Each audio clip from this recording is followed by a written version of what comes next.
acesta, pentru a aplica la programul Flex, trebuie să fii născut de la 1 ianuarie 2005, 15 iulie 2007, să fii elev din clasa a 9-a, 10-a, 11-a, să înveți în Republica Moldova și să fii cetățean al acestei țări. Neapărat trebuie să ai o reușită academică bună, să fii eligibil pentru a primi o viză SUA și de asemenea să nu fi stat în statul american mai mult de 3 luni în ultimii 5 ani. Programul Flex încurajează și tinerii cu dizabilități să participe la acest program. Pentru ei, criteriile de selecție sunt puțin diferite. Ei trebuie să fie născuți de la 15 februarie 2004 până la 15 iulie 2007. Engleza este importantă în acest concurs de selecție, dar nu este factor prioritar.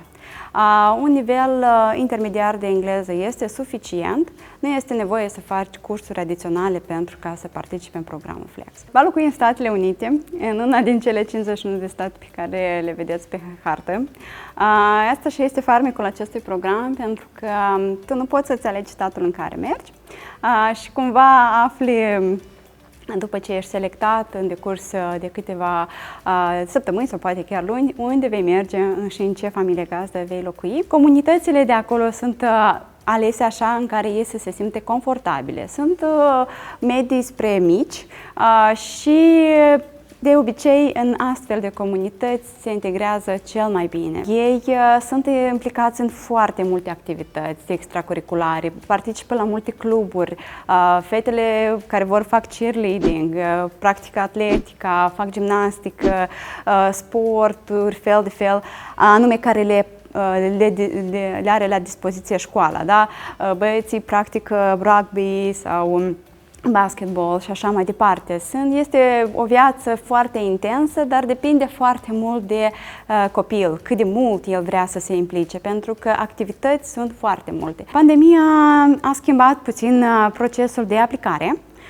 Dacă anterior făceam testările în persoană, mergeam în anumite localități din Republica Moldova și anunțam din timp școlile în care vom fi.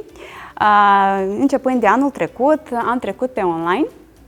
Absolut toate etapele de selecție au avut loc online. După cum cunoașteți, sunt 3 etape de selecție. Copiii pot să aplice de oriunde. Eu am fost plasat în Texas, al doilea cel mai mare stat din Statele Unite, și am trăit într-un orășel tare micuț, se numește Crom. Ce am învățat de acolo, Doamne, cât de clișe n-ar suna, cred că faptul că nimic nu e imposibil și că lucruri mărețe te așteaptă atunci când ești din зона ta din комфорт. В Америке я жил в штате Южная Каролина, в маленьком городе под названием Флоренс. Моя принимающая семья была довольно гостеприимная. Этот период был довольно простым для меня. Единственный момент был немножко с языком, да, были моменты, когда что-то не понимал, но спрашивал, еще раз спрашивал, и все со временем налаживалось. Очень добрая семья была, и сейчас я их называю моей второй семьей, они будут всегда в моем сердце. Pot spun că această experiență a fost una unică, din care am învățat să fiu mult mai independentă. Am învățat să mă descurc pe cont propriu, pentru că da, tu acolo ai o familie gazdă, dar oricum trebuie să ai grijă de tine, să fii sigur că ai o relație bună cu ei, să discuți mereu cu ei. Comunicarea e un lucru foarte important. La mine la școală am făcut basket, tot sezonul de iarnă și sezonul pregătitor de toamnă. Așa mi-am făcut cei mai mulți prieteni și cu echipa de fete și cu echipa de băieți. Am făcut voluntariat împreună cu ceilalți studenți, tot de la Flex, din alte țări. Этот опыт изменит вашу жизнь, и вы будете ценить и находить что-то новое со временем. Даже когда вы вернетесь в Молдову, будут возможности организовывать разные проекты. Например, в данный момент я вовлечен в проект по профориентации для учеников уже нашей страны. И этот проект был создан также выпускниками Flex. То есть у вас появится очень много возможностей и после программы. Aș spune că se implice cât mai mult, să spună da la orice oportunitate le vine, chiar dacă le se pare că asta nu e în zona lor de confort, dar plecând în America, tu deja ești din zona ta de confort. Tu deja trebuie să știi că venind acolo, tu nu o să fie nimic ca acasă, nu o să fie nimic cum vrei tu, dar o să fie totul nou și poate descoperi ceva care tu nici n-ai știut că îți place, iar apoi o să-ți placă mult mai mult.